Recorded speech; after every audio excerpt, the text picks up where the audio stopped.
ăn mà bút. Hello cả nhà. Hôm nay anh em giúp Đun Siêu dưng cái cây này các bạn nhé, mình dùng trong cây này. Hôm nay nghe rất là mệt mỏi của anh em mình luôn các bạn.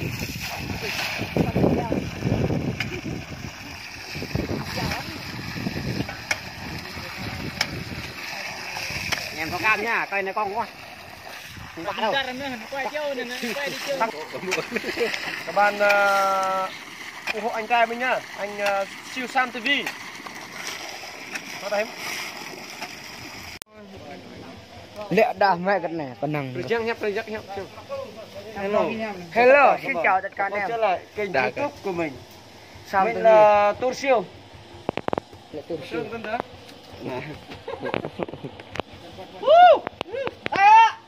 Anh ngạn thác á, và nó mẹ đuôi cái gì cái hình họ. Vợ ngàn đó là. Đây cái chó cái này. Nà cái nó nà tôi đi về đâu.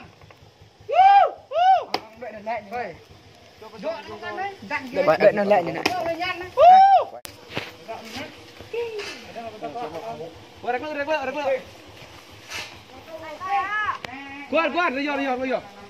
Anh này mình đang tay chiêu nhá. Các bạn ơi, lên ná đèn con này.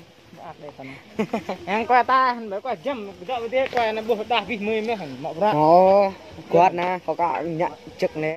Đập nè nè Sam TV nè. Siêu Sam TV. Nhớ like và đăng ký kênh Sam TV nhá.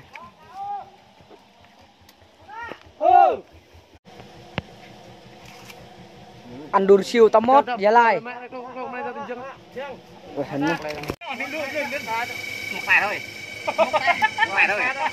Tay thôi. Qua. Quay luôn rồi có từ cái này rồi này. Này cho con ta nào, làm cả phim này nó còn nằm mặt tổ. Đi xếp đi này.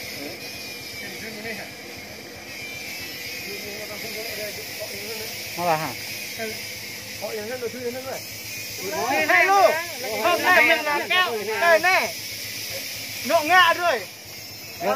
Đun Siêu mua nhá các bạn nhá. Cái này 100 triệu á, đun lệ.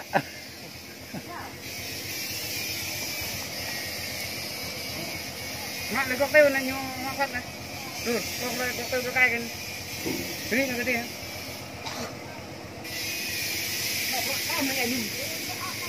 Đấy, mình hiểu tô thì trò đấy. Anh em quăng qua đây. Cho đâu lên. Bố đầm phê lại.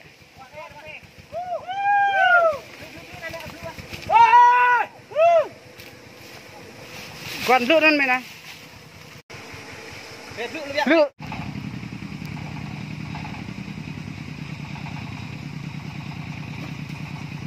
Mà cho brok mình na cứ 7 phút như này như hoa tông lúc là cái gì.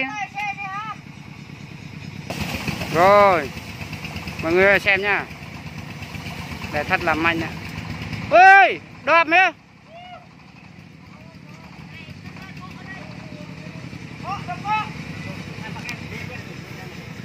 Phút như begini hoa dơ ha pun phe ha. Sẽ kéo bằng tay ra thôi.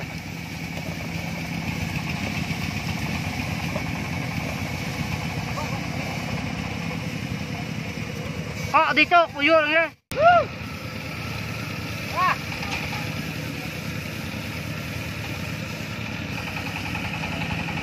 Đằng keo này.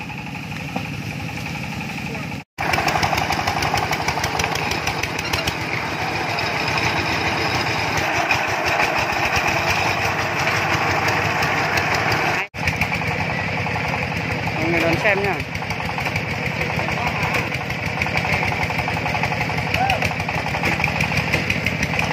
Đây.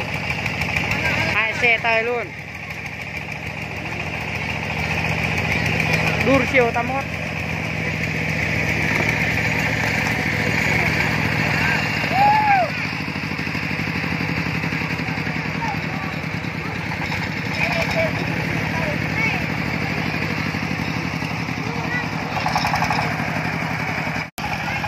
Rất là to luôn, cây xanh là đẹp lắm. Ồ, khỏe quá mọi người ơi. Nhất là siêu vô tam mót này. Vô.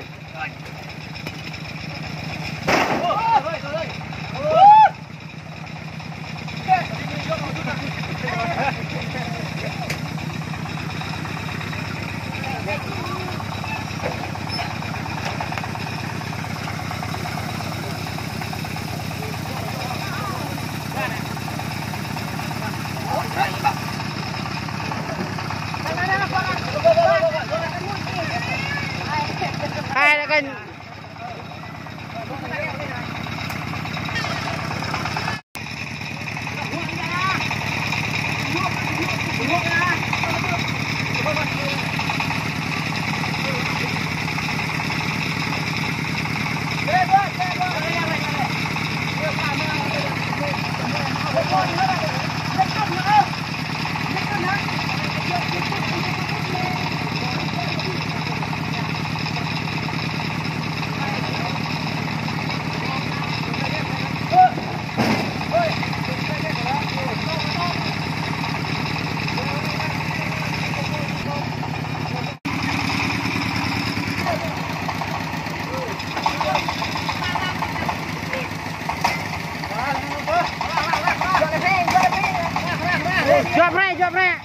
Drop này.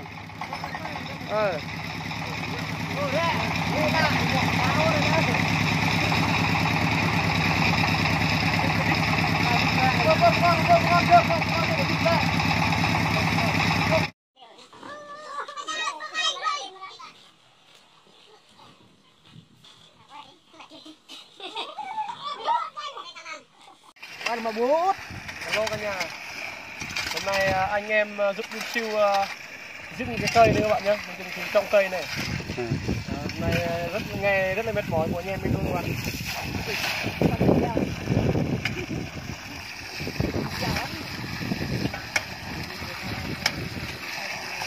Em có cam nhá, cây này con quá. Không quả đâu. Các bạn ủng hộ anh trai mình nhá, anh Siêu Sam TV. Giờ anh em đã dừng xong cây kia rồi, anh em mình tổng hợp ăn bánh rồi uống nước ngọt rồi các kiểu. Đây là nhà mới của Adu Siêu. Giờ sắp xong rồi, khi nào xong rồi Adu sẽ túp lên YouTube. Đấy.